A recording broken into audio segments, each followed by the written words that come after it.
let me, because I'm going to be moderating the entire event, explain to you how this is going to work. All right? Akash Mehta, our main speaker, is going to speak for about 20 minutes. He's prepared remarks, but I asked him to prepare remarks that were directed toward starting a conversation. Then Barry Seaman, Allison Schulte, and did I pronounce your surname correctly? And Tim Lamorte. You will probably all know Barry is the editor-in-chief of the Hudson Independent. Allison is the publisher of the Rivertown's Dispatch. Tim Lamorte is the editor of the Rivertown's Dispatch. Prior to that, he was the editor of the Rivertown's Enterprise. Was that the formal name of it? They're going to respond to whatever Akash has to say as if they were at a dinner party engaging in a conversation. Because we have deliberately called this event a community conversation, because we deliberately want it to be. So after, and I'm going to monitor the time, you will see me making sure that Akash stays to 20 minutes, that our participants stay to 20 minutes. Then there's going to be a break. And the break is bottles of water. We are not an affluent organization. Being set up right now in the back of the room. During the break, we would all like, those of us who organize this, for you to come up and talk to me, to Sarah, to Michael, or to Scott about what threads of the conversation you would like to continue.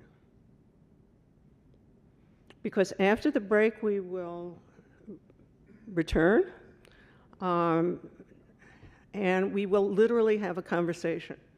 The speakers will be sitting in the audience. I will be moderating. Well, there was supposed to be a microphone stand down there, Ryan, but okay. I will be moderating the conversation literally as if we were all at a dinner party together. Okay? I'm sorry, David. I should acknowledge. I'm sorry, I didn't see you come in. Our state senator, Andrea Stewart-Cousins. I'm sure you may feel that you have to leave early, but I would still appreciate it if you could come join us closer in. Everyone who's sitting in the back, please come closer in. I'm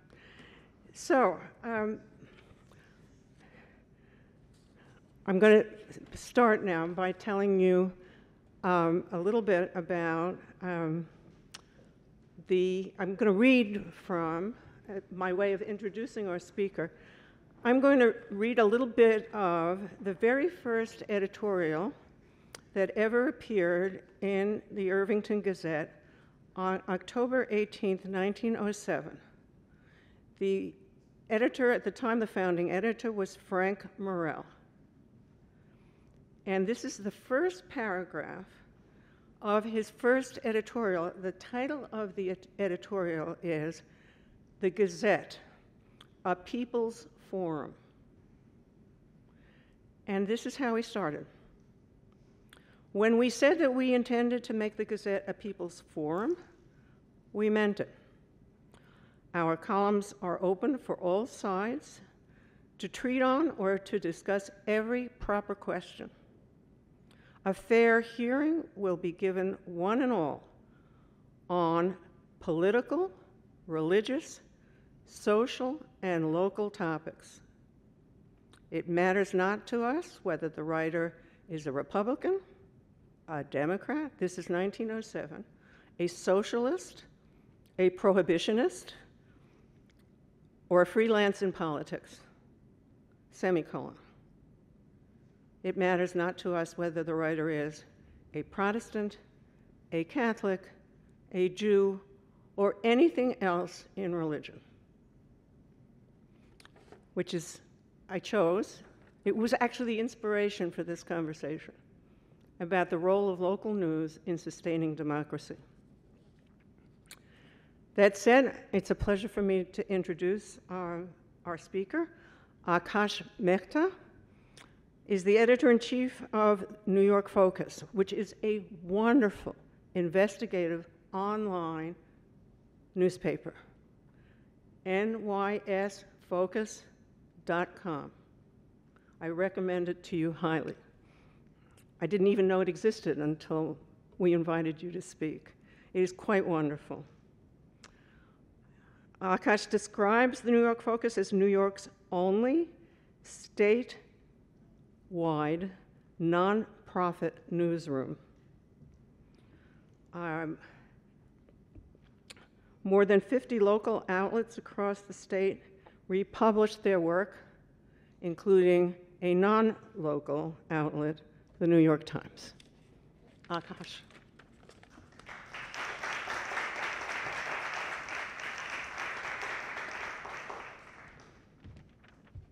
Thank you so much, Ruth. I am so honored to be here. And thank you, Sarah and Marion, especially. The exhibit, which I've only glanced at so far, but is, and we talked about it a little bit, is just such an extraordinary labor of love, and the results are extraordinary.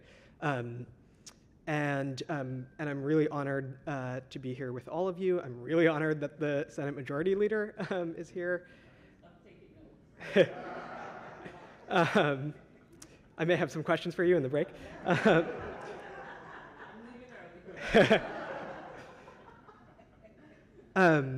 And I gather that how many people were taught by or were in school when Scott Mosenthal was a teacher or a principal?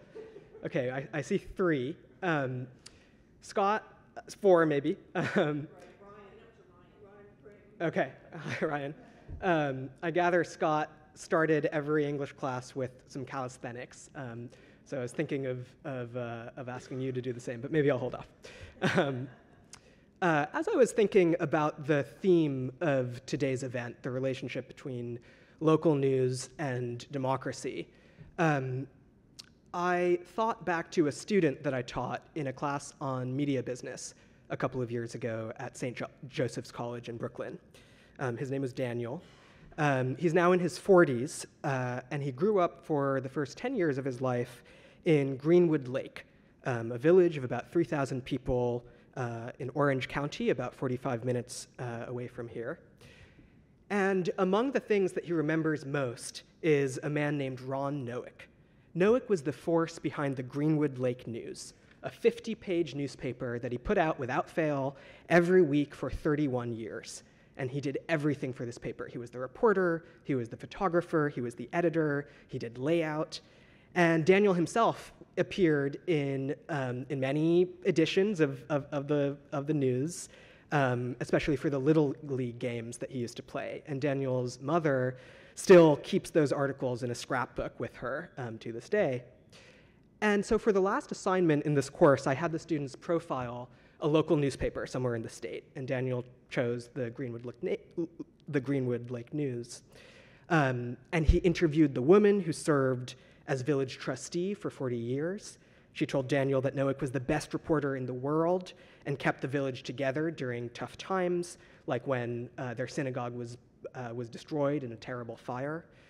Daniel tracked down Noack himself, who's now in his 90s, and Noack told him that the thing he missed most about his long career was the rhyming poem that he would write every Christmas about the end-of-year village-town meeting. And Daniel remembered these poems well because his father would read them aloud at the dinner table every Christmas. But Noack was not Daniel's only journalism hero. There's another part to his story. He worked as a plumber for about 20 years after graduating high school, and then he had a career-ending accident. And at around the same time, he was listening to a lot of right-wing podcasts. He told me he revered Alex Jones. And he heard about an action a few years ago on January 6th, 2021, and he made the trip to DC. He was one of the people. He broke into the Capitol. And so during our class, he was dealing with this court case. and last year he spent a few years at Rikers Island in the aftermath. And I don't want to draw a tidy moral from this story, but as I think about today's theme, I think about the difference between the role that Ron Noack played, binding his community together, and the role that the forms of media that Daniel has encountered more recently have played, tearing this country apart. The Greenwood Lake News went out of business in 2011, and it was not alone. I think we all know this story, but it's worth reminding ourselves of the scale. More than 3,000 local newspapers have closed in the last 20 years, since the internet killed the advertising model that formed the backbone of their businesses. The number of journalists working for local newspapers has declined in that time by about 57%. Here in New York, nearly half of our newspapers have closed in 20 years. The survivors have had to make deep cuts as well. So Rex Smith, who led the Albany Times-Union for 18 years until 2020, told me that he had to make cuts for 17 of those 18 years. The Democrat and Chronicle in Rochester was a team of about 150 people 20 years ago. Now it's about 30. The pandemic has made things worse. The Buffalo News' union reports that it has lost nearly half its jobs in just the last 4 years. There's a large academic literature about the impact of this decline. Even as trust in national media and national institutions has fallen off a cliff, polls show that people continue to trust their local news outlets. The closure of local newspapers leads to higher polarization, lower voter turnout, fewer contested elections, more corruption convictions, lower participation in civic organizations like the Historical Society, more toxic emissions from industrial facilities. I could go on. One finding that has been on my mind in the last week is that government borrowing costs go up in the wake of the closure of local newspapers.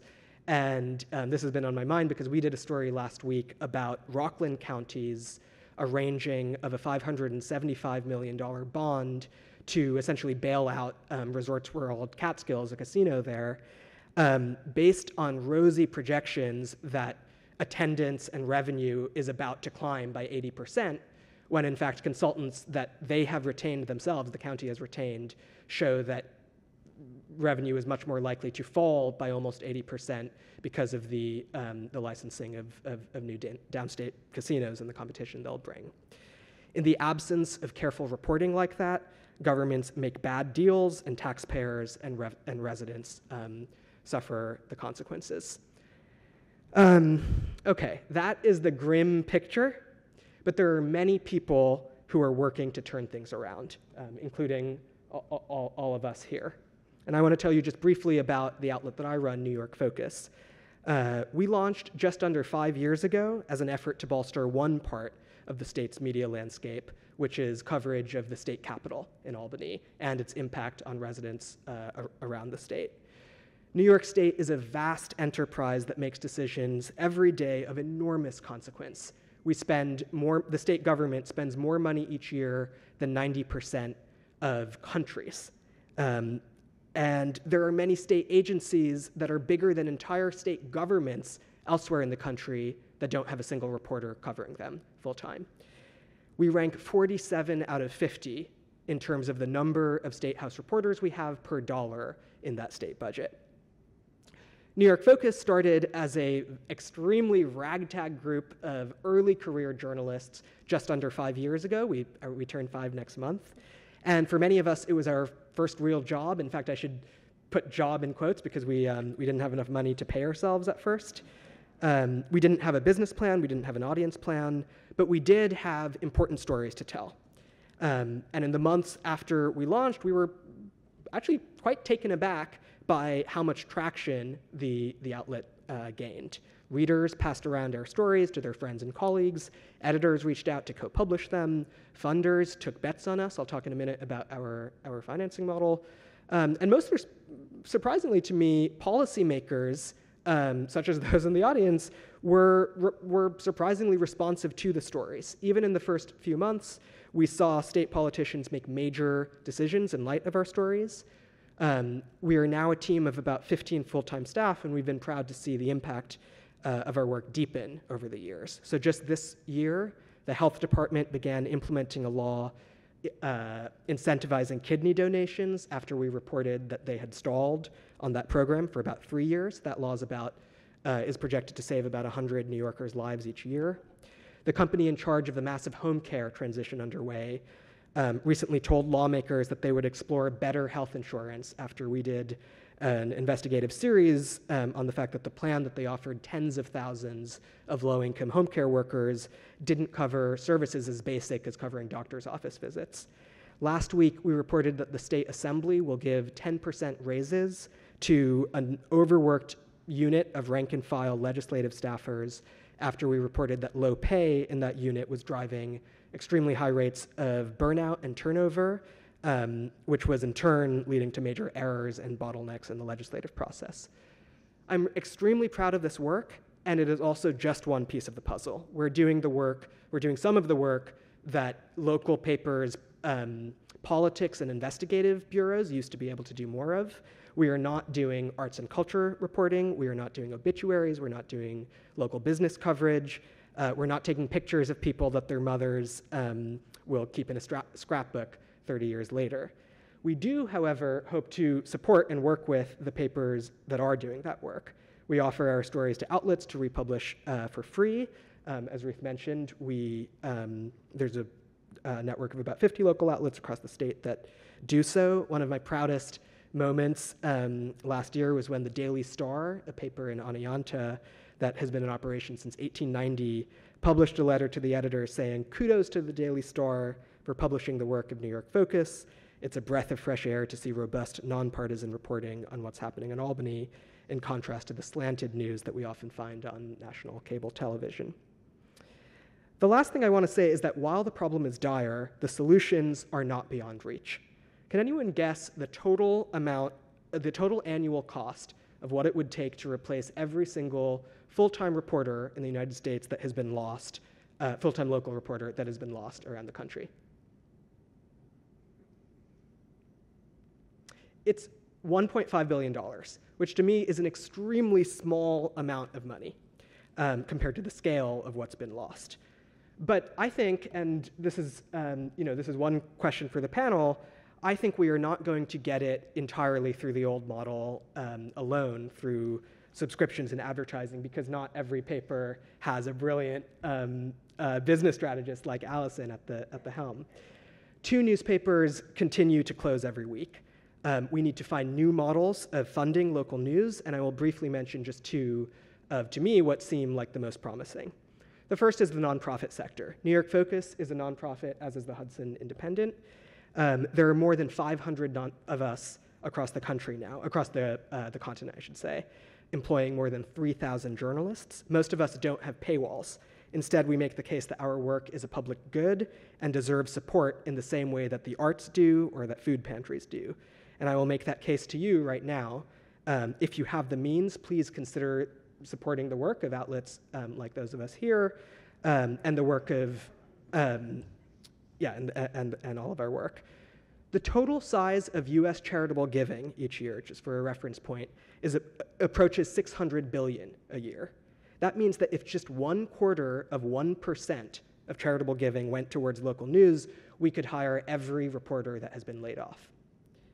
I think another part of the solution needs to be public funding of media. And this is controversial within the field, and there are risks of opening the media up to political influence, as we saw with Donald Trump pulling funding for public radio and television.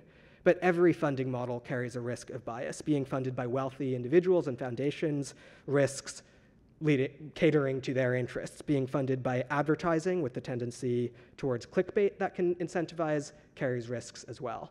New York State, under the leadership of the majority leader and others, recently passed a tax credit to support local newspapers. Unfortunately, there was a error essentially in the legislation that led to nonprofits being excluded from that tax credit. So some of the so this new model of journalism is not currently being supported by the state, even as older models are. I have found that the strongest guard of journalistic independency is a diversity of funding sources. If you're not overly reliant on any one source of funding, you're less likely to be deferential to that source. But I want to close out by taking us back to sort of why this matters, by reading out an excerpt of one of those poems that I mentioned by Ron Noack. It was published sometime in the 80s or 90s, I don't know when. And I'll just read out about half of it. "'Twas the day before Christmas, when all round the lake many were worried for the village's sake. The issues were hung by the chimney with care, awaiting resolution equitable and fair. The trustees were nestled all snug in their views, while visions of taxes danced in the news. The mayor in the head chair and I in my place had just settled our brains on the village tax base. When out on the lake there arose such a clatter, we sprang from our spots to see what was the matter. The tax rate was swollen and coming this way. It was ready to swamp us. Some couldn't pay." I'll skip ahead. "Let's listen, let's think, let's talk, and we'll find that the future holds promise, the rosiest kind. Put all of this behind us, and then we will know that the best part of living is the lake and its glow." Thank you.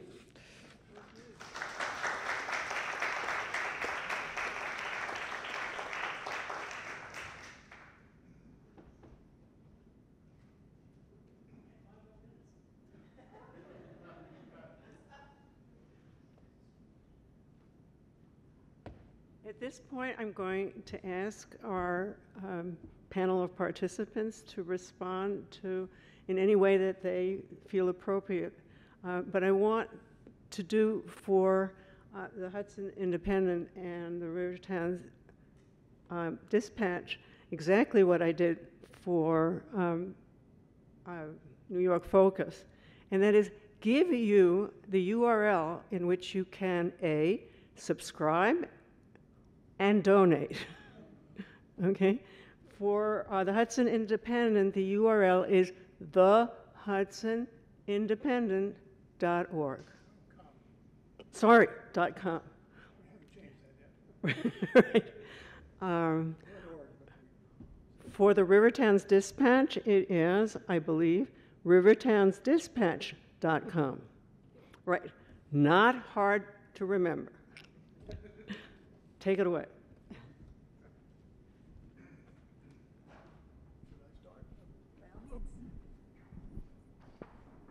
Can you hear me all? Is this coming through? Good. Well, I think there was nothing I heard that absolutely surprised me in your presentation. The numbers are pretty clear about the disappearance of local news organizations around the country. I was really struck recently when the Atlanta Constitution, one of the really stable flagship newspapers of the South, stopped printing its edition and went entirely online, which is a decision that we made at the Hudson Independent back in March of the pandemic in 2020, when the advertising locally, on which we had depended entirely, just dried up. Local businesses simply didn't have the money to pay for advertising, and we were spending about $25,000 a month to print and mail 19,000 copies of the paper to people in the villages that we cover. So we reverted to doing it strictly online. Those costs went away. It completely changed the way we do business and the way we report the news, because instead of having the luxury of waiting 3 weeks before you could settle on the kinds of stories you wanted, how big you wanted them, where you wanted them placed, where the photographs were coming from, you had to do it all on a 24/7 basis. When something happened, you had to report it, you had to print it as quickly as you can. When at the end of when the pandemic was over and we were reconsidering whether or not we should go back to print, we realized we had changed in a fundamental way in the way we went about doing journalism, and that it wasn't going to be easy to go back to a nice, convenient 3 or 4 week cycle on producing the news. The other thing, and I'll go back on this because our economic problem is a very severe one, and we really rely increasingly on donations to make up the difference that we lost in the advertising, and we continue to struggle to get advertising. I'll confess that to you. I think the mistake that the original founders of the Hudson Independent made was to put it on a one-legged stool. The income was really entirely on advertising. so that when that happened and the pandemic hit, there was nothing to fall back on. 3 years later, we decided that the only way to correct this was to become a 501c3, a nonprofit, and to begin to collect donations to the extent we could. We assumed we had support in the communities that we cover, and we were hoping that those people would turn their support into financial donations and give us that second leg on the stool. It's helped to a certain extent, but it's not gotten us to the point where we can be comfortable in our week-to-week and month-to-month finances. We also owe a great deal of thanks to the Westchester Community Foundation, whose leader is here with us today, for a couple of grants that they were able to steer our way. And those kinds of events really make a huge difference. It allowed us to do a fairly substantial political coverage during the 2024 election. And I think in general our political coverage has stood out, and we do that in the face of realizing that as a nonprofit, we have to be absolutely neutral. We cannot take sides, we cannot endorse candidates, either in editorials or in placement of stories. An example of that came up very recently where the candidate for the mayor of one of our villages wanted to submit a very, very lengthy kind of description of herself and her role in the village.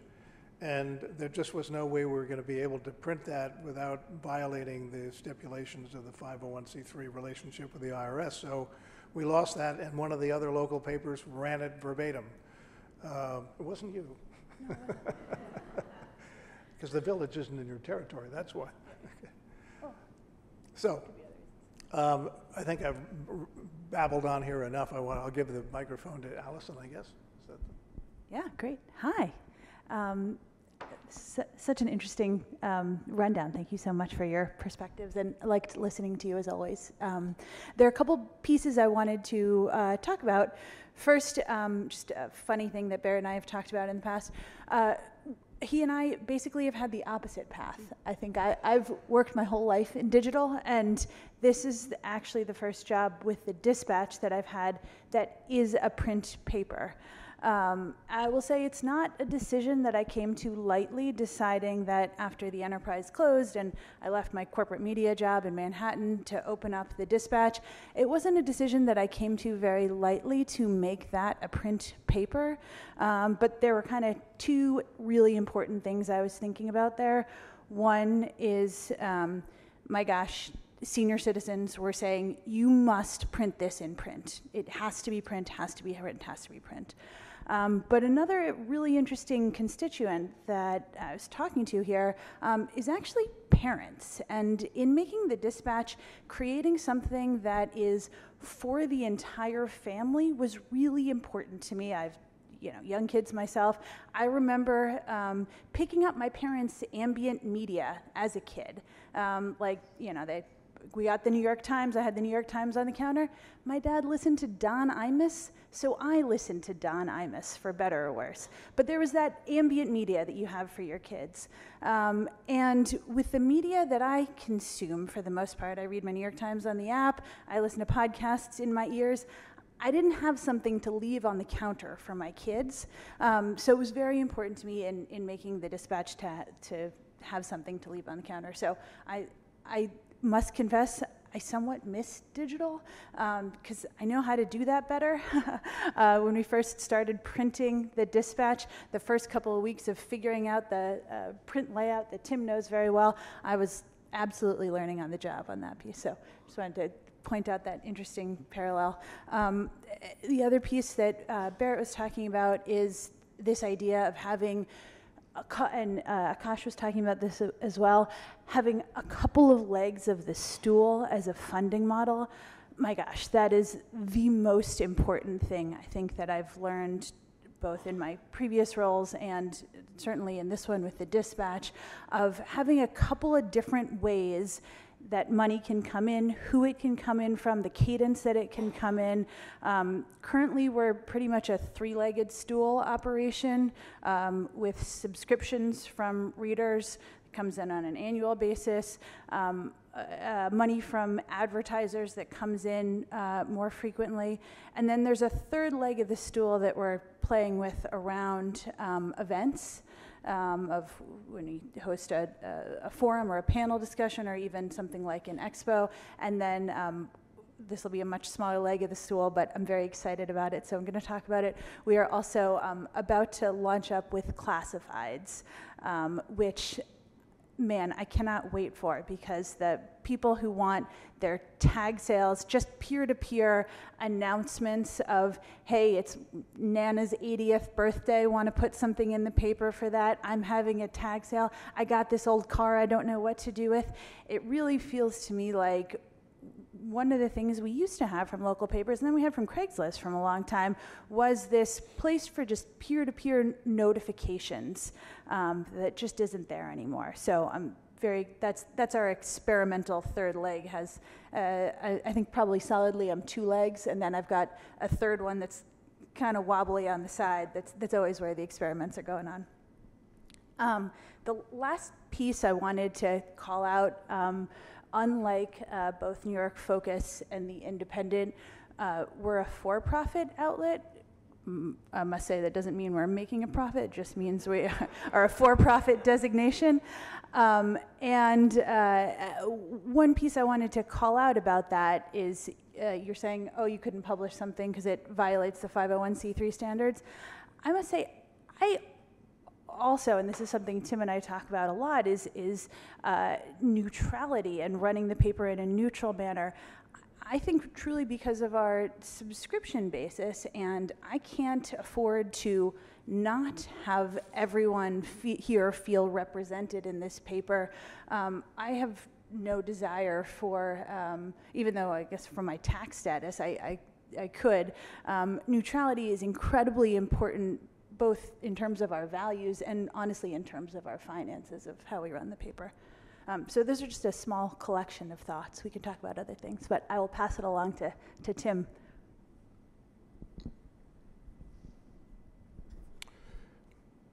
Hi, everybody. I will say the only other time I've been on this stage was playing a photographer in a production of La Caja Fall, staged by the Clock Tower Players, in which I was actually a paparazzi and I had to chase another character onto the stage flashing a camera. Thankfully, I never had to speak because this is awkward. But they both, and Akash, given you all a lot of good information. My perspective on this and what I think I can add to it is that I have worked for nothing but community newspapers in Westchester County for my entire career, and that is now 30 years. Yes, I'm that old. Well, not that old. But no, I'm talking about starting when I was an undergraduate student freelancing for a weekly newspaper and then a monthly newspaper and then going to work for another weekly newspaper when I was a graduate student and then serving as the editor of that paper when I was a graduate student. And then after graduate school going to be a sports editor of a paper and then eventually going from there to being the editor of the Rivertown's Enterprise for 24 of the 48 years it existed. And then there was the unemployed period, which didn't last too long, and the start of the Dispatch in May of last year as an email newsletter. So Akash mentioned about the decline of media and reporters and news outlets, and in the 30 years that I have been doing this, it's been very much true for Westchester County. There are far fewer reporters working full-time at news organizations in Westchester. There are fewer sources of local news. The format that has declined the most has been paid circulation weekly newspapers. As of right now, there are, well, we're one of them. There's 2. Because we were part of a group of 3 newspapers that went out of business, all owned by the same publisher in January of 2024. And 2 of them were replaced, the Enterprise and a paper that covers Bedford, Pound Ridge, Lewisboro, and now Mount Kisco, called The Recorder. We were started on the same timeline a little over a year ago. And there may be a third. I've heard there's a weekly newspaper up in Croton, though I've never seen it. But I had to give a presentation a couple of months ago for the Ardsley Historical Society. They invited me to come and talk about my career and show photos because I think there was some description of like, he was the editor, the reporter, the photographer. Yeah, that's me. But thankfully I don't write all the words or take all the pictures. And in doing so, I made this list of all the sources of local news that I could think of that I knew about for Westchester County. And it was interesting in a way because it sort of confirmed that Westchester is not a news desert. There are sources of local news. There are parts of the county that are not, though, and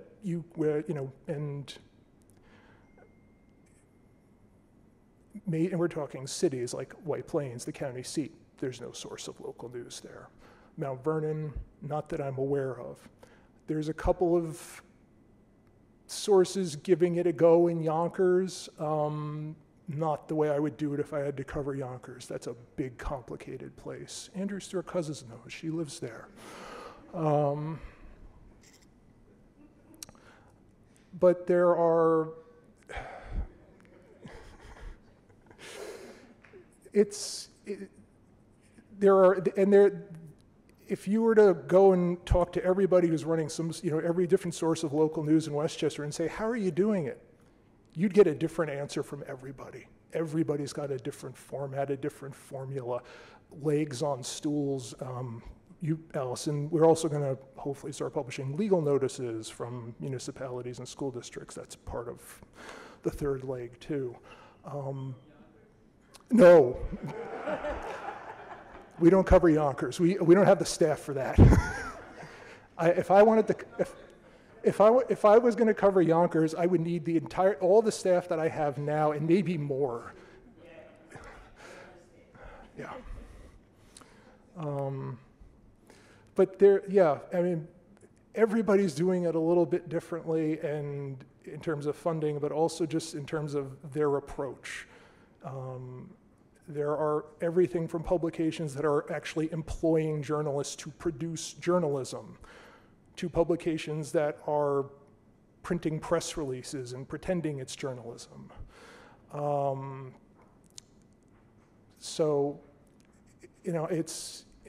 glad to be up here with people who believe in not the press release printing part, but the part about, actually putting the effort into doing it well, because I think part of the problem with some publications is that one thing that I've learned from both the demise of the Enterprise and the start of the Dispatch is that if you produce good work, people will recognize it and they will pay for it.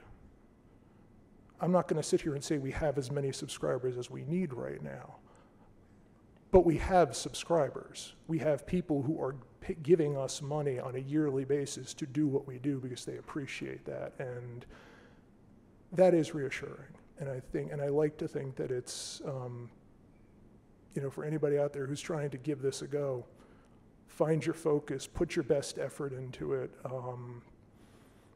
do the best you can with what you have, and if you do it well, I think the support will be there. So that's what I got.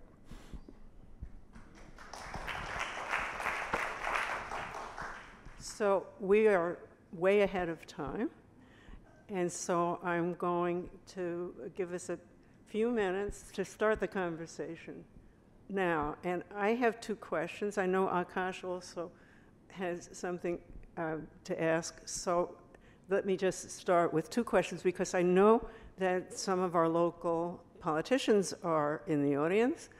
When I was growing up, there was a local newspaper where I was growing up. When I married and had children and moved to another place, there was a local newspaper there as well. They're both gone, one of my clearest memories of my local newspapers was the government statement. The government was always posting this property is for sale or that property is in. What has happened? And I mean, I'm sure that was important leg of what the newspaper, what has happened to those and why don't we have them anymore? You know what I mean? I forget what they were called. Public notices. Public notices. Yeah. You mean legal notices? Yes. Yeah. We're gonna, well, to publish legal notices in New York State, you need to be published at least on a weekly or daily basis, and you need to be in existence for 1 year. So now we've been in existence for 1 year, municipalities and school districts can designate us as an official newspaper and, pay to put their public notices in our pages. Is the village of Irvington going to do that? Where are we with legals? Legals are live now, so anybody can place legals in when they have them, the public notices. We haven't gotten any submissions yet, but we are eligible for them as of 2 weeks ago. So if anyone has any legal notices, find me after. I'll take them.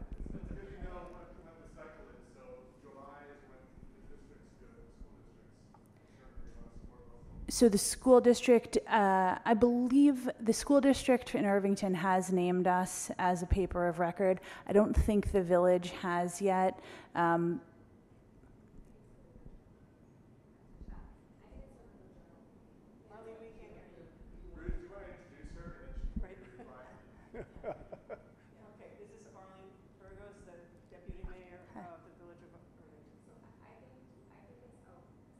it sound? No. Okay. I think I can. People can hear. I'll repeat Okay. repeat what you say. We do it in December. Oh yeah, there you go. We do it in December. We name the paper. So I think the last time probably was like the River Journal. Maybe I have to go back and look. I think you'd probably have to be with LOHUD now because the River Journal's monthly, so it wouldn't be eligible for it. Yeah. Okay, it's Lohud. Yeah. December's a good time. December's when we decide. December's when we look at that. The village reorganization. Right. Great. Well, I'll So talk make to you all make in the November. pitch. Yeah. No, but before December. November, yes.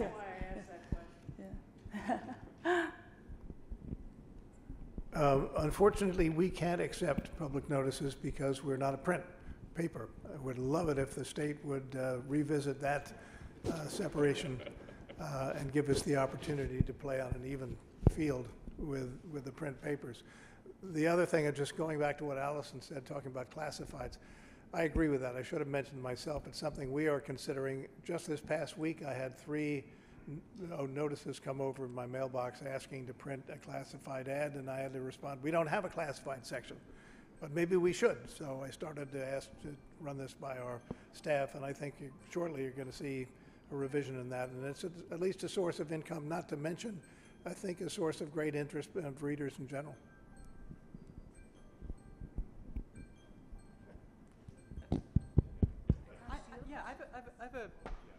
Okay. Yeah, go for Oh, it. okay.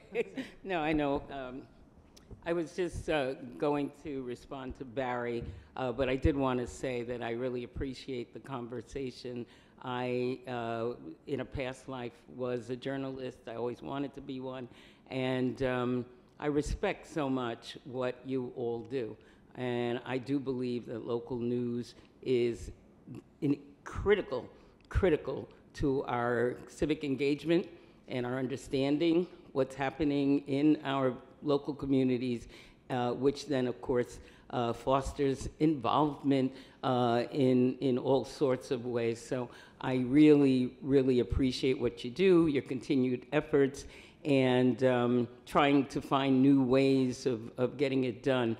There was a big conversation, obviously, because we do want to support, again, what you're doing. But we're living in a place where everybody's a journalist. Everybody's online. Everybody's a pundit. Everybody's got opinions. So we were initially at least trying to help those who had, that established commitment, the print, so on and so forth, without necessarily, again, the big guys take care of themselves, but it's the locals that we really, really are trying to emphasize without just having a free-for-all for everybody who puts something online saying, well, I'm a journalist, give me the credit. So the conversation will continue, and I just wanted you to know that the conversation did happen, but again, we are trying to get it right so that when we have a credit, people should actually be able to benefit as opposed to fighting with people who were just posting things and calling themselves a journalist.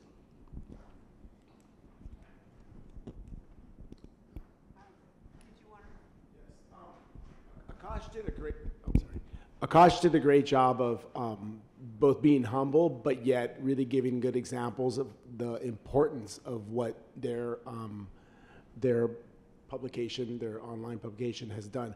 I wanted to know if Barry, Allison, and Tim could maybe comment on how they've been, how they've had important contributions, their importance to local news. Oh, so Akash did a wonderful job talking about the important role that his media has played in New York State. And I wanted to see if you, Barry, Allison, and Tim could maybe comment on the important roles your media has had in, informing the public. From our point of view, one of the differences is the focus is able to focus, as the title says, entirely on government stuff. Is that right? We don't have that luxury. We've got to cover local high school sports. We have to cover the theaters. We have to discover all the organizations, including the charitable organizations like Feeding Westchester, the housing insecurity issues, all of those things. That's a government issue, but a lot of them aren't government issues. And we have only so many people we can ask to go out and do this work. So it would be very hard for us to achieve that kind of focus on an ongoing basis. Plus, we're dealing with villages of populations in the 10 to 15,000 each range. These are very small communities.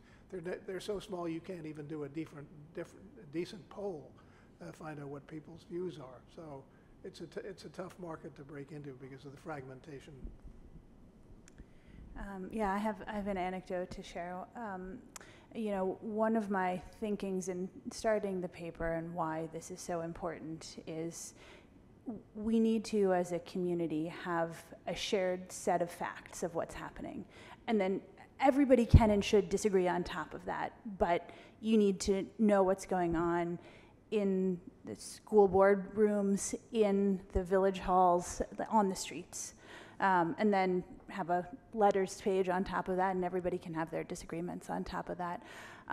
One of the pieces that we reported on that I think brings that idea to life the most was last year in the Hastings School District. There was it was a really tough piece to get through because there was an account on Twitter that found something that the Hastings School District had put out, and they said, oh, these are all these things that are happening about gender education in the school district.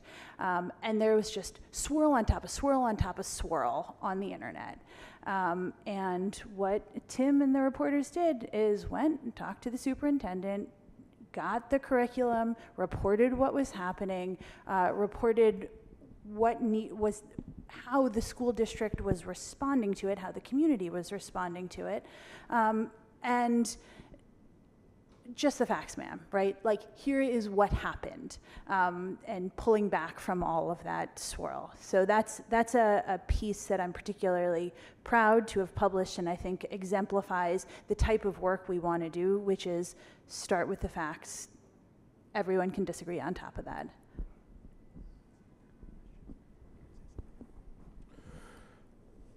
I give New York Focus a lot of credit because I don't know what the numbers are now, but I imagine that the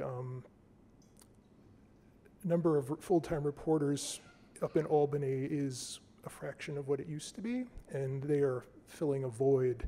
Even papers like regional papers, like the one we have here in Westchester, but don't have that presence anymore.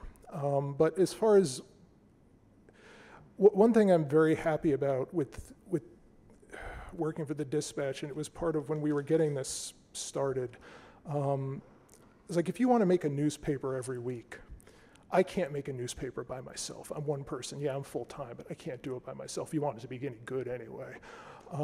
We need staff. And I need more money for paying that staff than I had at the Rivertown's Enterprise, because I don't want to constantly be having to hire people on a regular basis. But so, I am fortunate in that I have the Dispatch has 2 full-time reporters. They each cover 2 villages. We have a part-time sports editor. We have a copy editor. We have a listings editor. These are people whose, for 3 of us anyway, whose job it is to focus on particular components of what's going on in all of these communities. So, if you don't want to watch your local village and school board meeting, you don't have to subscribe to the Dispatch, because we're doing it for you. And we're reporting on what goes on there, because, and we're giving it to you every single week.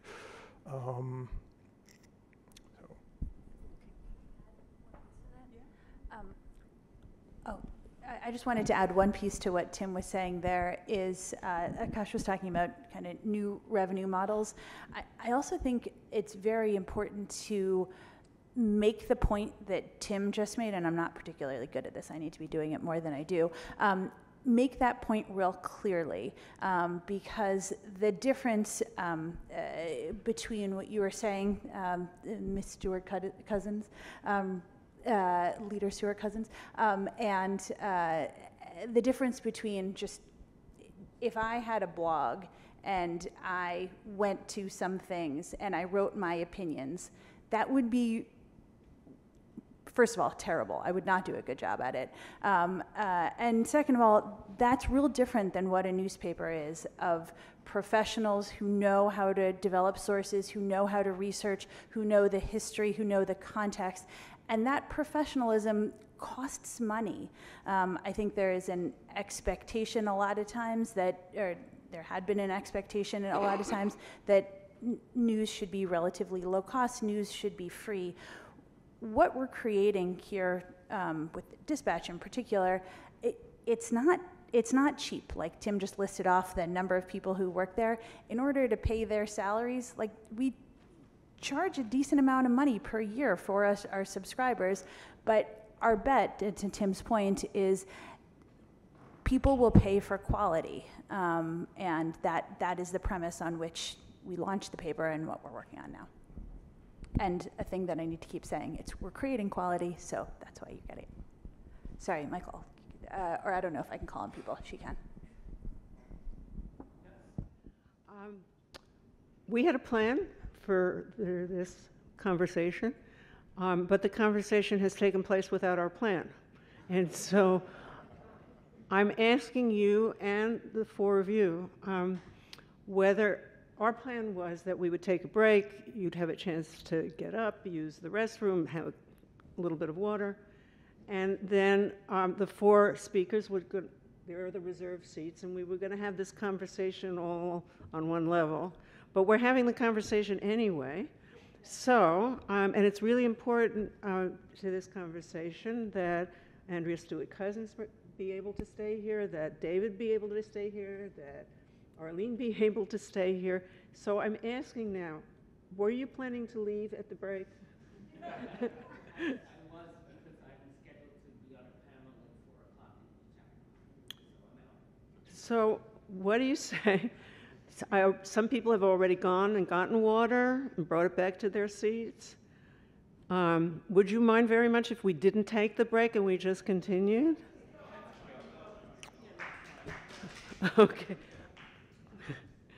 Okay, so Michael, you had.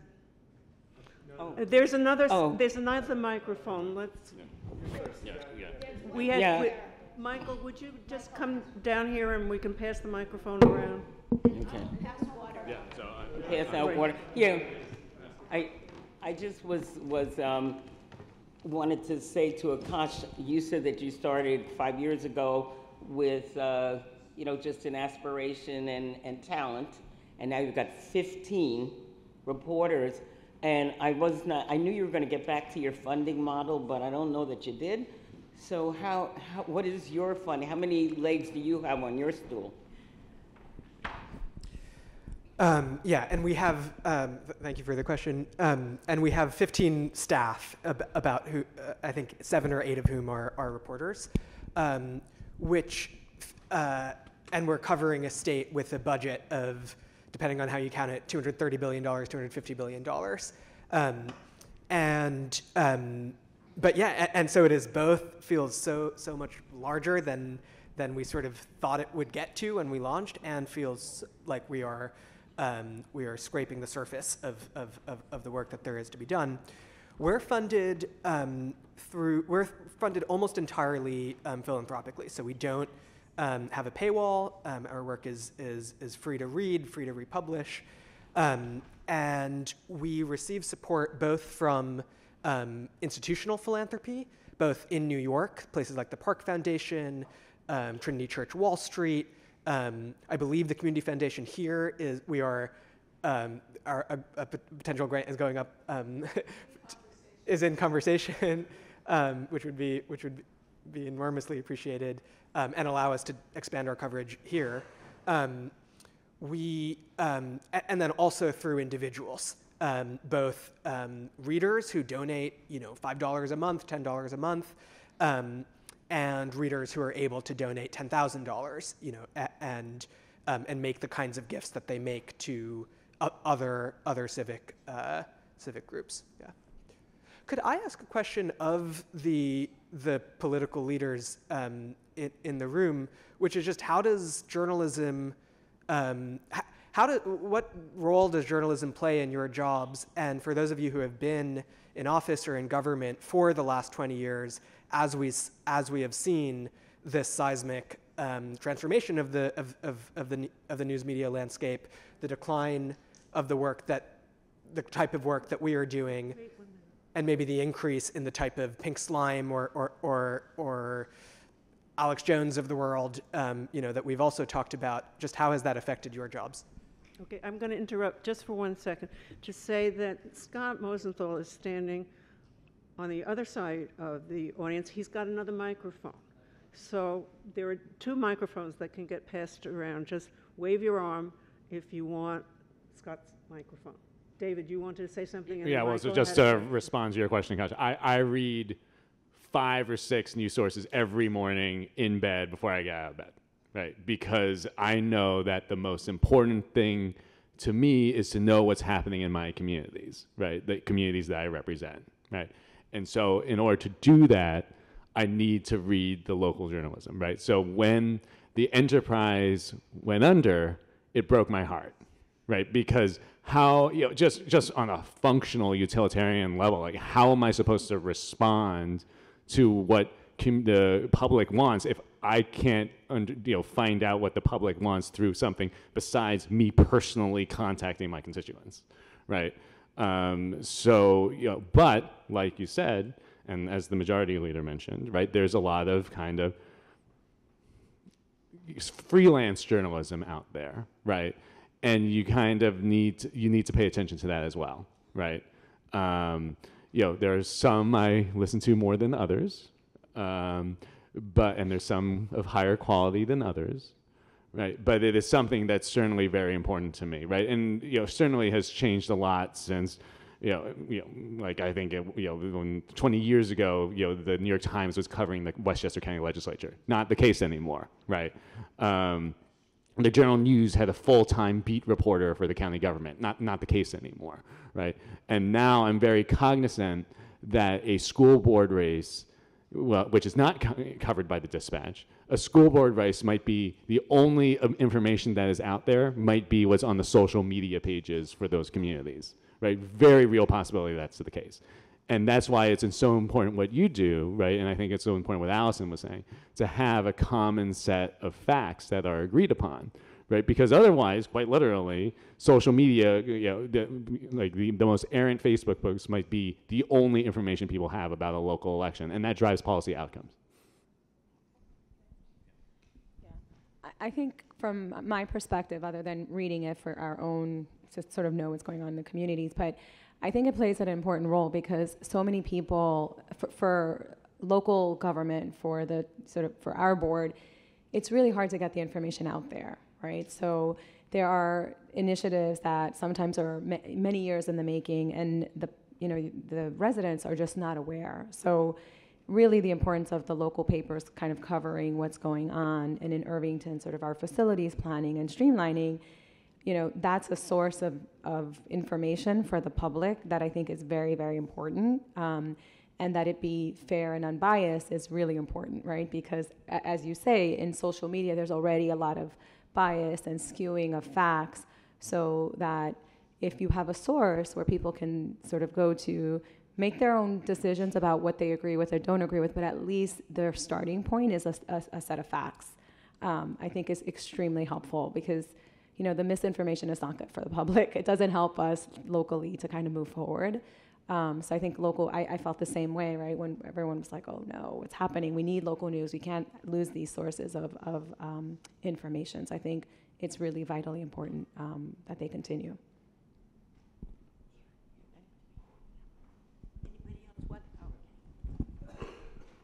So my name is Michael Hanna. I'm also on the Board of Historical Society. So I just want to take the opportunity to thank former Mayor Nikki Coddington for being here, and for Deputy Mayor Arlene Burgos for being here as well. I think Allison and Tim, you sort of addressed a question I had, so I want to also pose it to Barry. How do you stay connected with your constituents, your readers? Allison, I know you've been reaching out as a publisher in the community to talk to different people. Tim, as you said, thank goodness you're watching these meetings on video, because a lot of other people aren't, and tracking it over time and writing articles. So, if I read the dispatch, I know that there's a significant funding that's occurred to help restore the woods in different river towns. No one else is out there spreading the word about that. For you, Barry, you've been reporting in our community for a long time. How do you continue to stay connected, as the population shifts, as views in the community shift? What are the stories that you're deciding to tell to help the community stay informed about what's happening? Yeah. Thanks, Michael. Is this on? Yeah. Because we cover Sleepy Hollow, Tarrytown, Irvington, Dobbs Ferry, Ardsley, Hastings, that's 6 communities. That stretches us pretty thin. Thank God for the televised meetings that take place in the evenings that you can look at the next day and catch up to stuff that you couldn't see. We try to do that as much as possible. You have to cherry pick your stories. We can't do every story simply because we don't have the manpower to get that done. So we try to stick to the stuff that is the most important. And there are times when we will have to leave it for a little while and then come back to it and catch up to it. But we try to stay on top of it. The changing demographics of these river towns it's now 30 some odd years I've lived here, it's been extraordinary. When I came here, I would describe the population of these villages, and almost all of them pretty much the same, as, well, with the exception of Hastings. That they're the kind of, it was what they used to call a Rockefeller Republican, which is a very moderate but somewhat conservative person, and that was the dominant political force. Little by little, as people moved up from the city and there was a change in the demography, it became more and more of a democratic village. And now I think the ratio at least in Sleepy Hollow, Tarrytown, and Irvington, is about almost 2/3 Democrats, and independents are the next largest thing, after which come Republicans. So you have a very dramatic shift away. And it also makes it difficult when you don't have a vocal opposition there. They can be vocal, but it's pretty low key or behind the scenes, or sort of backstabbing you. There's not much traffic to compare on this thing. It's very hard to find people with an opposite point of view. So that's something to throw into the mix. I don't know if that makes any sense or not. Can you give an example of how you throw something into the mix? Throw something into the mix? What's an example of, in the past year, of how you threw something into the mix to show a different point of view? No, I think I misspoke then. If that's, I didn't mean to say we're not going to go out and search for something that isn't there. So, does that make sense to you? I'm sorry, I must have misled you. Michael, I know you didn't address the question to me, but it's something I feel really strongly about, so I wanted to talk about it a minute. Just that piece of community outreach, I think, is so important to what a local newspaper does. My job before this, I worked at Bloomberg Media. It was like a global operation, and there was no way, and part of my job was trying to figure out what our readers were thinking about, what they thought about. And I had to do it all digitally, of reaching out to people, trying to figure out one region versus another region, what was going to work in terms of the journalism we put out. It is a great delight in running the Dispatch to be able to find so many different ways of reaching out to the community and hearing back from them. We like to do some in-person events, like I do something I call office hours now, or just sit at a coffee shop for a couple hours and put it in the paper.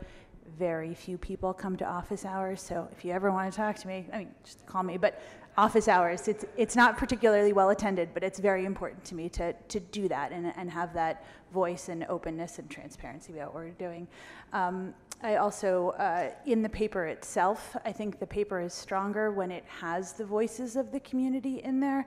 So like one of the things I love in the paper is we do this little poll question every week where we just, question of the week, put the multiple choice, put the answers on the front page. If people have poll questions that are, I keep a running list of future poll questions, so you can hit me up with ideas for that. I thought you might. And then we also have a section called Local Curiosities, where we have something called Ask the Dispatch. And like, if there's just a story that you're not sure about and you want the answer to it from a professionally reported journalist, we're not promising to run everything we get and Ask the Dispatch, but we had a great one a couple of weeks ago when there was an, quote, unusual barge across the waterfront. And we got so many pictures in of like, what's that barge? What's it doing? And so, the red one, yeah, it was laying the cable for the energy coming down from Canada. Then we ran a story on it the next week. That's the barge. That's what it's doing. So having that feedback and getting the pulse of the community where you guys can tell us that would be incredibly helpful. And there's also a world of letters to the editor is Tim's for the editor. I am not the editor, so the letters go to Tim, not me. But one of the things that we're doing upcoming, just as a trial, is doing some letters to the editor workshops. Because I will say the number of letters that we get in, talking about social media, that read like Facebook posts, honestly, that are just like opinions not backed up in fact, all over the place. I mean, we are legally responsible for the letters we run. They cannot be false. We also have standards, and they cannot be rude because we get to make that choice. So we're just going to try out doing a workshop on this of what, it's really a lost art. Like, what does a good letter look like? If you have a point of view, how do you convince your peers what you're trying to say? Arguments get better when you put them in a paper because you have to sharpen it for an audience. But that takes work. So this is just something we're going to try in the Ardsley Library in October, but we're very excited about this type of outreach work. I want to read something from the Gazette. Right. Thank you for coming. Raise your hand if you have things. I just wanted to read another part of the editorial of the very first edition, edition of the Irvington Gazette. Just so that you understand, I'm an historian by profession. Social media was not the originator of false news. Okay, this is in the very first editorial. Respect, do right is our motto.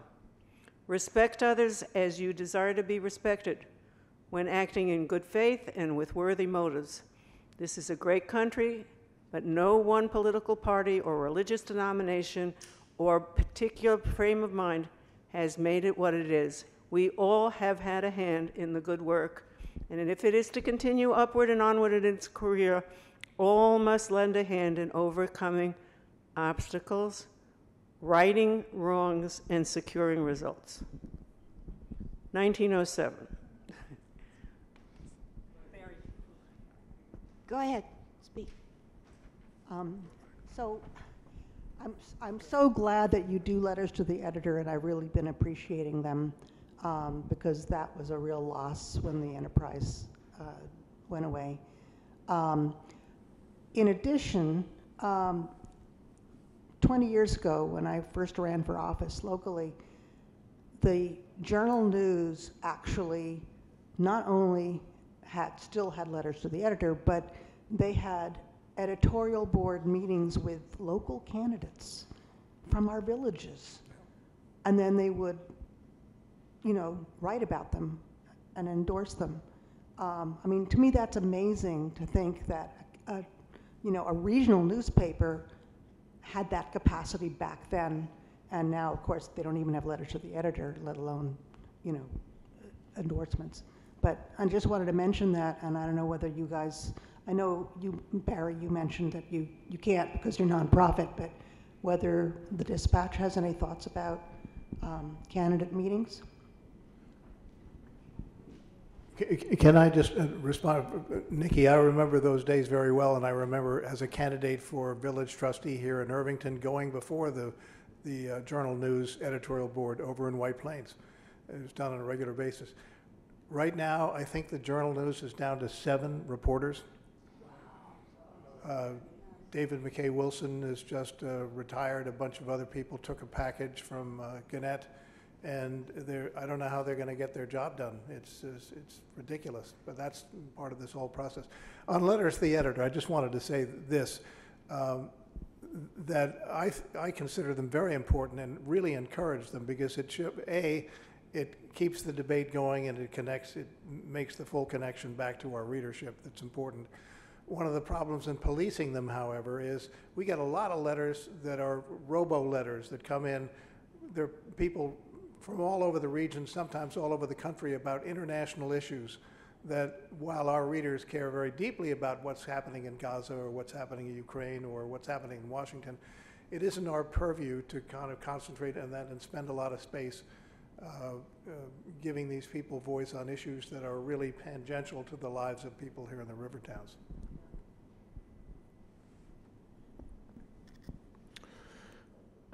Regarding letters and editorials and endorsements,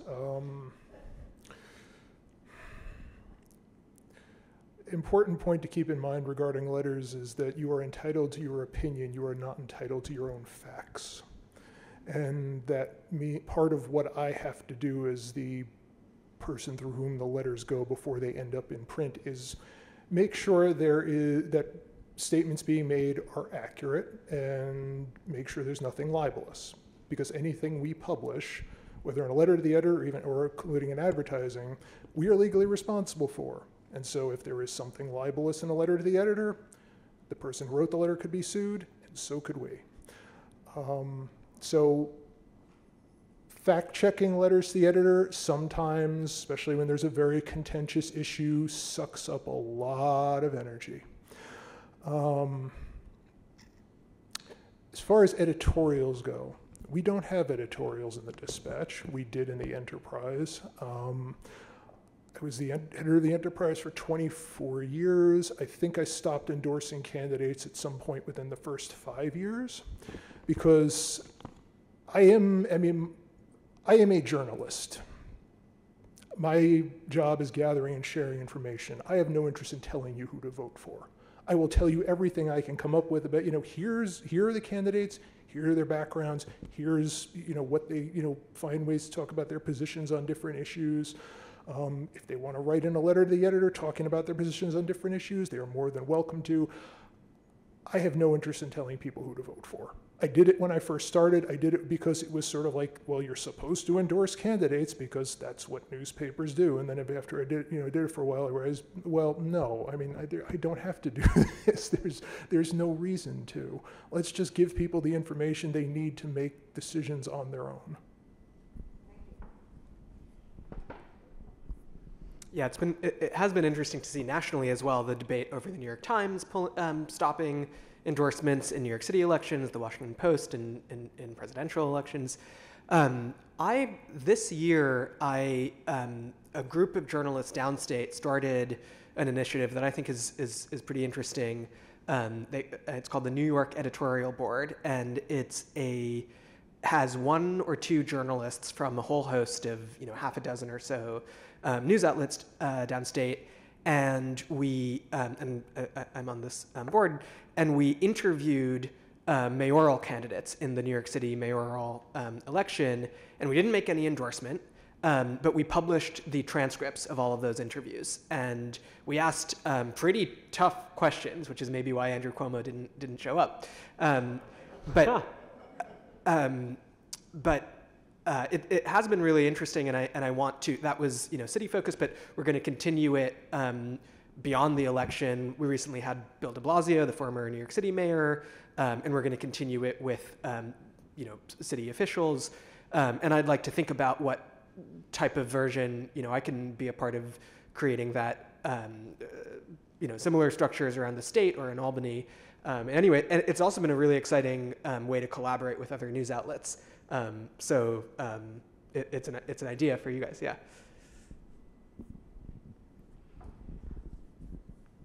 Here, we got one here.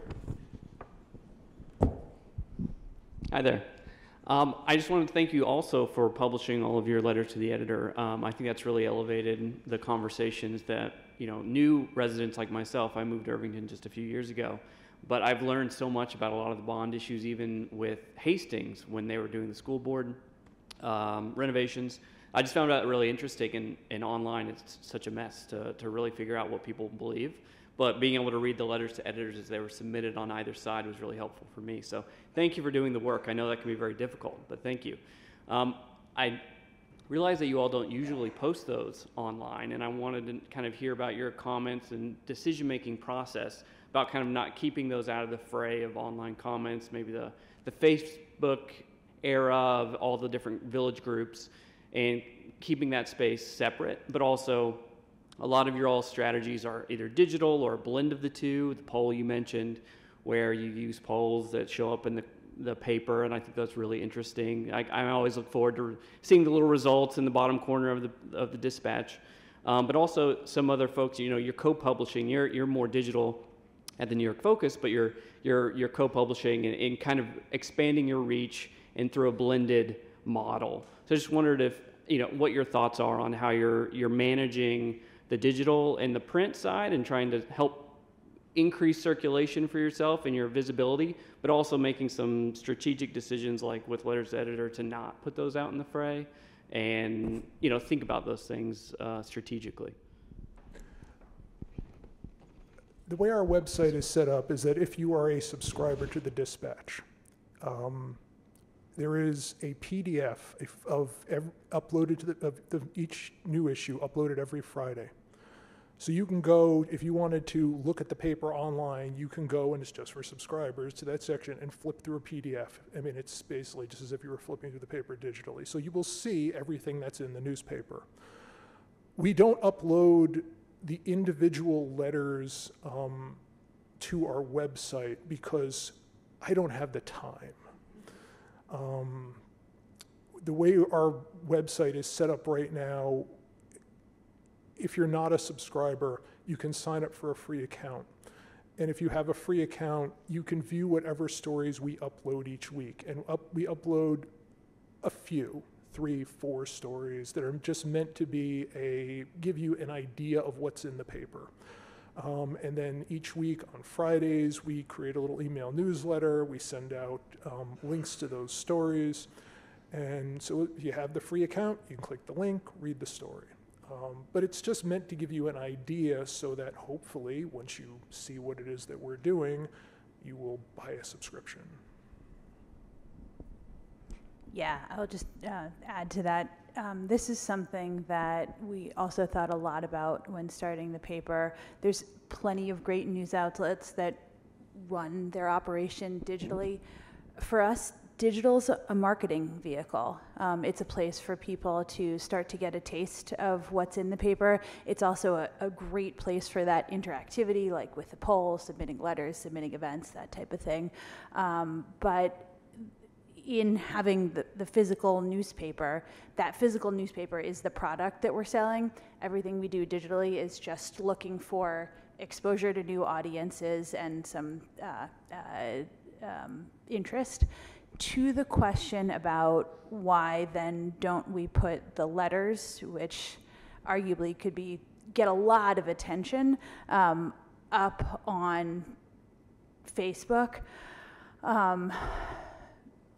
it doesn't seem like the right way to get the attention. I don't think that'll get us new subscribers. I think, Tim and I just pick a couple stories every week of, hey, what shows off what we're doing really well and might get into a new audience or a new group.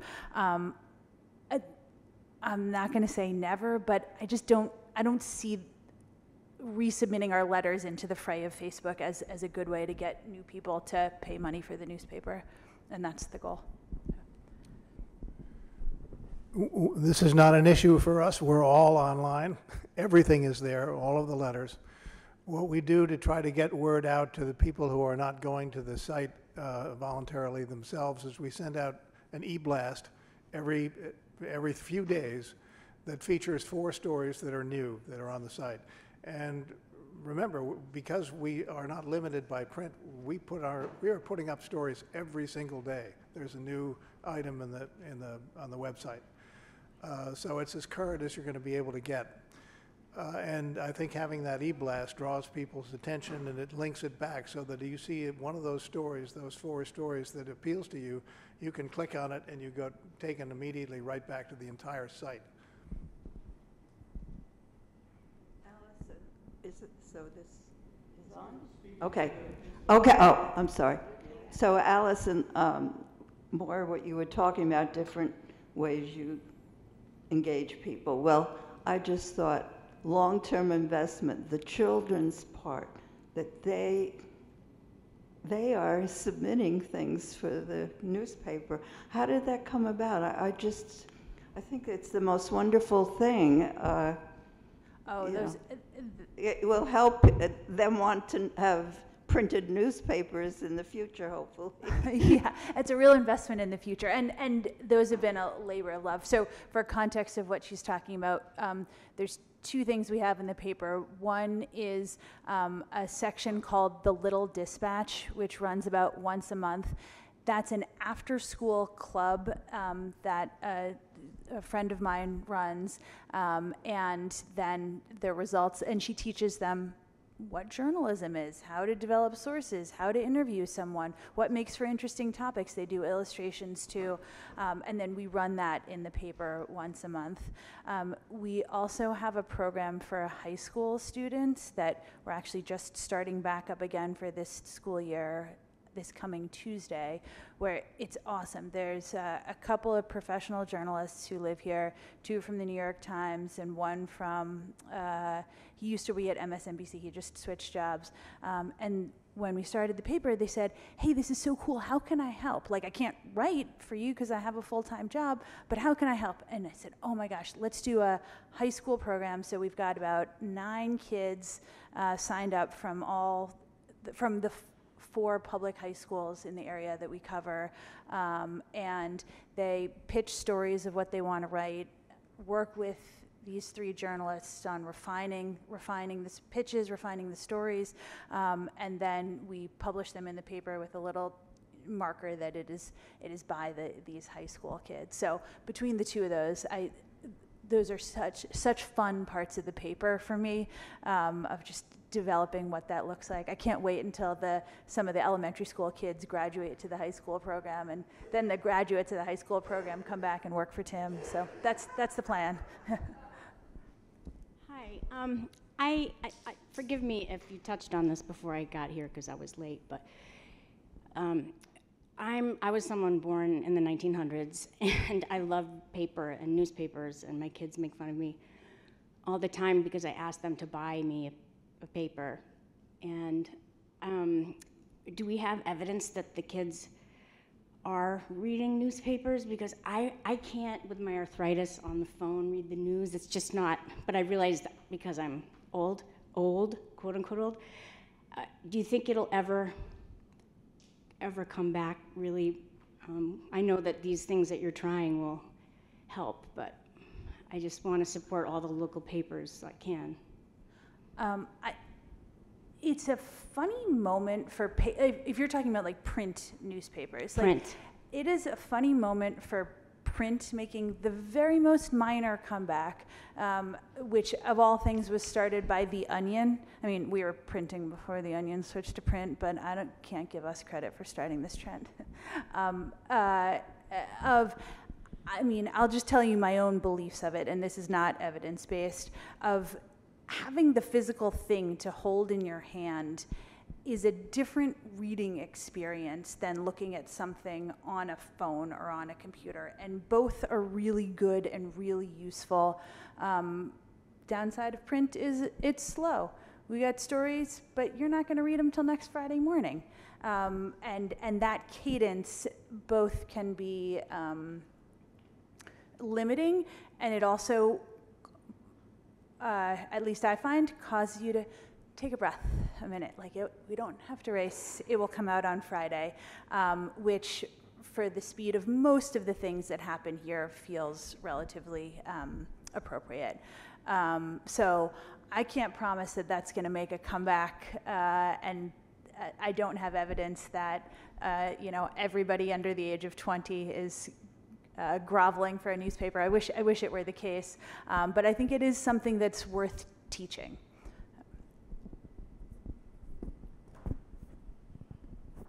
Yeah, I wanted to ask a question about that. I think there's just so much tangible value, but there's an intangible value to it too of a print product. And then at the same time, one reason that many papers have, including, I gather the Hudson Independent, have gone digital only, is just the price of producing and distributing a physical product. For many papers, I was really surprised to read that for many papers, it costs more to produce and distribute the physical product than it does than some papers spend on the newsroom, on the reporters and editors. So yeah, I wonder if both outlets could just discuss the sort of finances of print versus digital.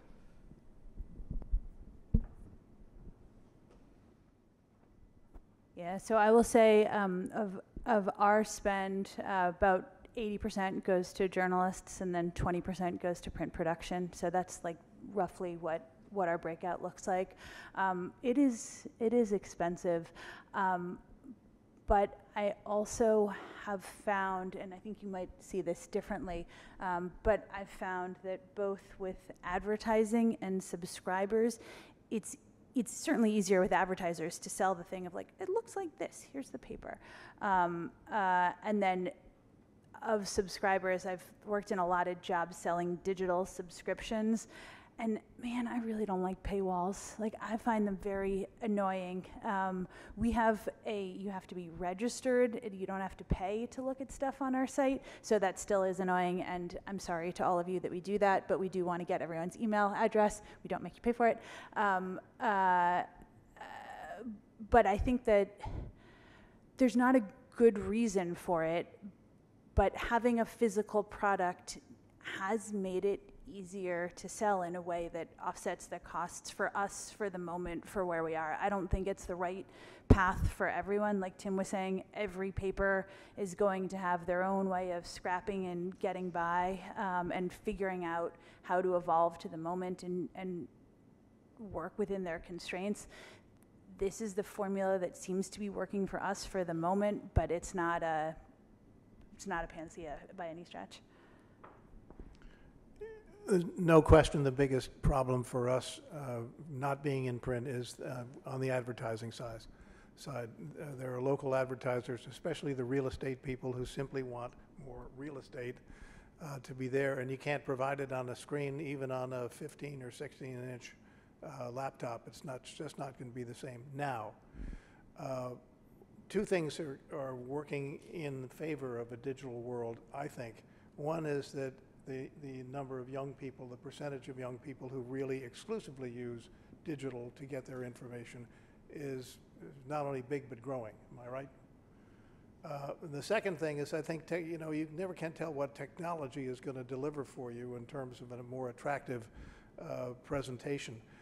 There was a site that was developed a number of years ago, which I thought was terrific, called Flip, where you hit and it literally looks like a page turning on a paper, so it's sort of simulating that thing. But I can see technology taking us in a direction where that's going to be a real advantage, and that's going to obviate the advantage that print has right now. The other thing is, of course, as a 501c3, we've got a big red dot right on the home page that says donate. I would urge you to go and do that. That is our substitute for subscription. I agree with you. Firewalls are a pain in the neck. I don't want to have anything to do with them, but a lot of big publications do have them. They can afford to. We can't. I also think digital for everything with producing the paper and talking to your audience. I couldn't obviously run something without it. I kind of think we're like the mullet of newspapers. We're like digital in the back, like print in the front. Did you just make that up, Allison? No, but I've been waiting for the chance to say it, and I got it. So, yes, I just like the form factor of reading the thing on my couch with a paper, and I get good response that works for a lot of people too.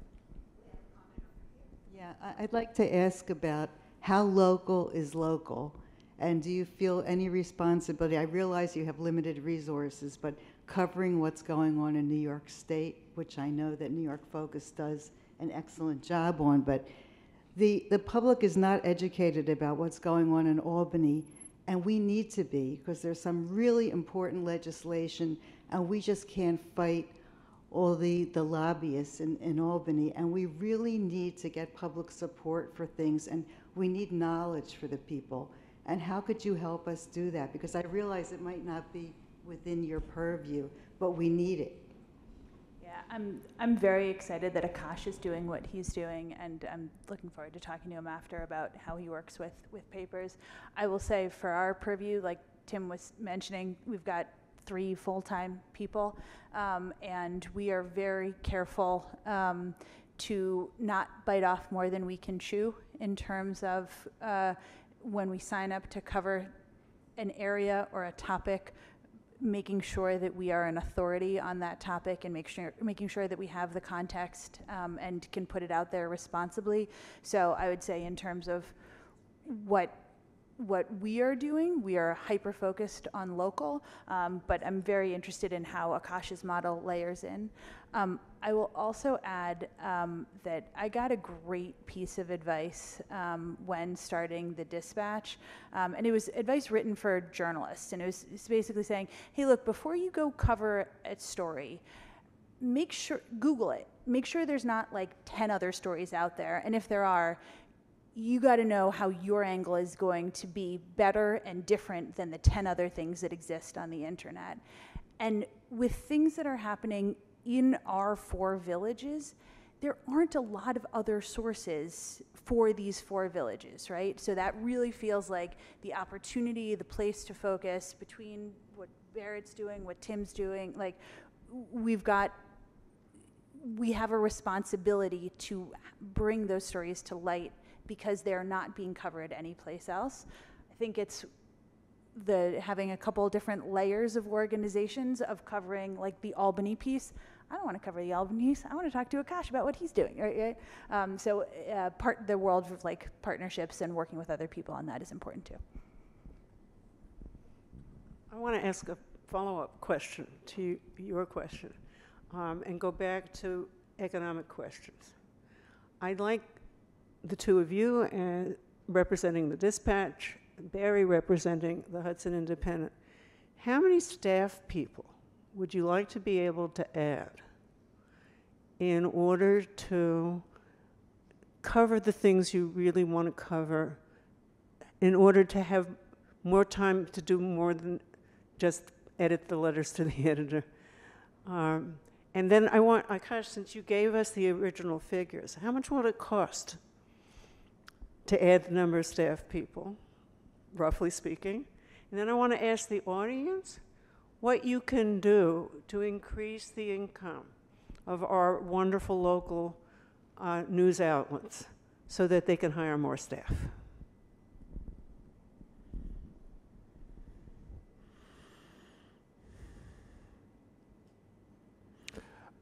I don't know that we need more staff for what we're doing right now. There are few weekly, I mean, anything less than a daily in Westchester that probably has what we have right now in staff. A lot of them are getting by with less than we have.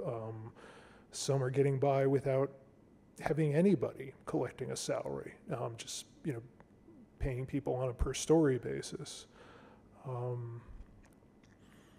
I think we have right now what we need to stay, to cover the 4 communities that we serve.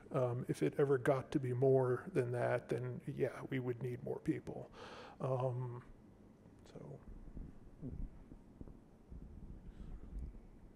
going to go bigger. I want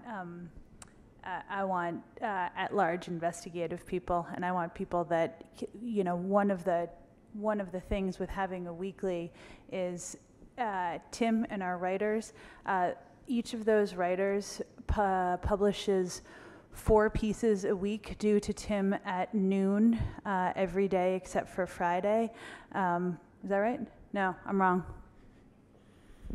Monday, Tuesday, Wednesday, 5 o'clock, Thursday, noon. It's at 5, not noon. I was wrong.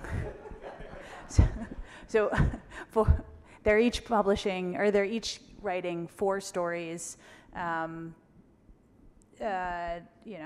days a week. If I had a magic wand, where I would want to go is free us from that deadline and have room for more investigative, spend longer times on stories. There's, sure you both know that you can, I want the opportunity to not have to have every story hit every single time. Some of the most interesting stories are the ones that look like they're going nowhere for weeks, and then something shakes free and you've got an amazing story. And I want the leniency isn't the right word. I want the latitude to go after that type of stuff. That's what I would do with the fictional funds that we're going to find. Well, how many fictional people are we talking about? It's just one. We'll keep our sights low. What do you want? First of all, we don't have a staff. There's nobody on the payroll reporting. There is on the business side, but that's pretty limited. What we have is a group of half a dozen or slightly more than that contributors. We pay them by the piece. They've been extraordinarily loyal to us, considering how little money we pay them. I would love to have at least 3 more of those contributors who are there on a regular basis and available to do reporting. I'd also like to get interns in the high schools, each of the high schools we cover, to be there to do the small stuff, printing up the calendar events, community events, stuff that really doesn't require a lot of reporting, but maybe just reshaping things and getting it up there on the site. That would make a big difference and take a lot of a burden off me, because right now I do all that stuff and it takes hours a day that I don't have. I thought of another thing that I would like. Columnists, please. The garden column, I want other kinds of columns too, but I just want a nice little, enough money for a nice little gardening column, please. We don't need somebody on a salary to do that, so that's a good thing. I'll take one other full-time person, then I can take time off more frequently. So roughly what would that cost? Yeah, and I'm shocked by these answers, because I would have thought the answer, would be more than one. And I would say, like, we need you to have more than one more additional staff. I mean, and in many ways, I mean, I think it is I think we are in a really dark time across the country and in New York in ways that are, and the lack of local journalists is contributing in a really important way. In a much narrower sense, one way in which the lack of local news staff harms the sort of greater, harms the country, is that there used to be a very robust model of, like, where did your star New York Times investigative reporters come from? They started as local reporters at local papers, and then they moved to regional papers, and maybe moved from a beat to an investigative project potentially, and then went to a place like the LA Times, and then went to the New York Times, and that pipeline is totally broken. So the pipeline of journalistic talent is really hollowed out if local news is hollowed out, and that's putting aside the direct benefits of local news to the communities. And I was saying this earlier, but my jaw dropped, honestly, when I learned that it would only cost $1.5 billion to rehire every journalist that has been lost. And that's only the reporters. When you factor in the non-reporting staff that's needed to support their roles, you might get maybe you double that figure. That's per year. But again, this is a large country. What's the GDP? Is it 20 trillion of the United States? Like, these are peanuts in my view. And so when you think about the impact, and I was trying to go through some of these findings of the decline of local news on our democracy, and you think about the fact that it would cost 0.25% of charitable giving, for instance, to reverse all of that. I think it is the most important investment that you could possibly make is in local news.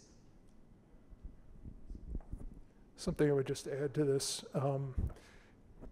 Having more money doesn't necessarily mean hiring more people. It means paying the people you have better. And for community news, I have worked for a lot of community newspapers, and very few of the people that I have worked with were solely paying their bills off of what they were making. They were part of a family. They had a spouse. They had who made a much better living, but you'd be hard pressed to find somebody working at a community news operation who is, paying everything off of whatever that salary is. So just having more money to pay the people who are there, hire good people, retain good people. That would be my first priority. Then we could get into like, oh great, let's add another person. Sure, why not? Another thing I'd like to bring up that I think is hugely important in what you do and must be very time consuming. I know I see Barry and I see Tim all the time because I am with various nonprofits that produce programs and events. And without you guys to tell the community that the event was coming up, without you covering the event afterwards, without you doing an in-depth story about our exhibit, we would not be getting the community to come to participate, even though it's happening. And in addition to that, with that kind of coverage, our various community organizations can grow because we're visible. People see what we're doing. They want to do it too. And without you, nobody would know what we were doing. And that takes time. Tell us how much time it takes you. I see Tim every weekend.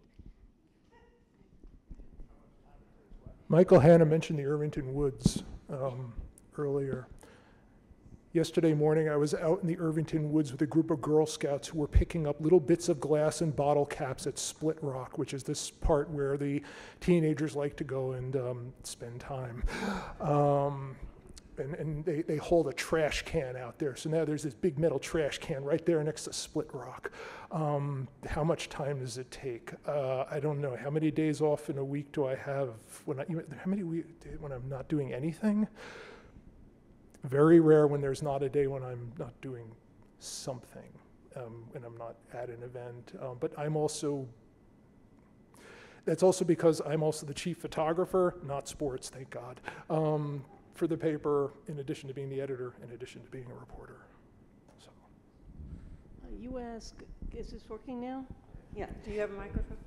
You ask, you ask what we can do to support the paper.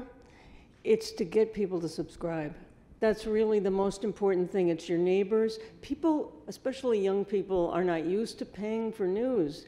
And I tell them, and I think you all can tell your neighbors and your friends, are you a subscriber? Because all the things that they care about, just what you were saying, every event, the things that the organizations they're involved in, the things that they're doing, whatever they care about, that's how we're going to build a community. That's how we're going to keep more things happening. They may not even remember what a paper can do, but I think it's really talk to your neighbors, talk to your friends, talk to every young people. I tell new people that move to town, get them to subscribe. That's what you can do. Well, I want to thank Sarah and the woman who just spoke for giving me the perfect segue with which to end this program, which is that the formal title of the program is that local news sustains our democracy. And we've just heard about the ways in which local news sustains our civic life, our sense of community here. That's what the whole country needs, right? To sustain democracy. Somebody who's watching and telling the truth about what he or she sees is going on in local government is the way in which politicians have to be responsible and transparent and have integrity. It's local news in which politicians, who after all start locally, find out that somebody's watching what they do. So the question is, what can we all do to sustain what we've got and make it grow? Part of the answer is subscribe. Another part of the answer for New York Focus and certainly for the Hudson Independent is donate monthly if you can. These are publications that come out regularly. We can donate regularly to them. And I'll just end by saying that if we had had a break, I would have pointed out to you that there is a donation box on the table with the water in it. This is Irvington Historical Society. If you think that this was worth doing, help us to do it again on other topics more often. Please donate on your way out. And thank you very much for being here.